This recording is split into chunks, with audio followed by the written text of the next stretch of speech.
জমির বৈজ্ঞানিক উপাদানের পাশাপাশি অর্থনৈতিক মূল্য নিরূপণ করা জরুরি বলে জানিয়েছেন বিজ্ঞানীরা। বান্ডেল থাকলে প্রতি সেনমানিতে টাকা বাঁচবে। বিকাশ সেনমানি বান্ডেল কিনে জিতুন প্রতি লেনদেনে। রোববার রাজধানীর ফার্মগেটে মৃত্তিকা সম্পদ উন্নয়ন ইনস্টিটিউটে এক সেমিনারে এসব কথা বলেন তারা।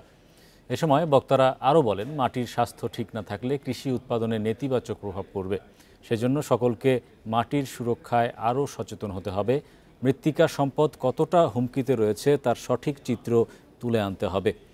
ফসল উৎপাদনে কী প্রভাব পড়বে তা নিয়ে অর্থনৈতিক বিশ্লেষণ দরকার। এক ফসলে নির্ভরশীল না থেকে নানা ধরনের ফসল ফলিয়ে মাটির উর্বরতা বাড়াতে হবে। টেকসই সমাধানে এসব বিবেচনায় নিয়ে গবেষণা করতে হবে। সরকারের পাশাপাশি কৃষকদেরকেও সচেতন হতে হবে বলে মন্তব্য করেন মৃত্তিকা বিজ্ঞানীরা।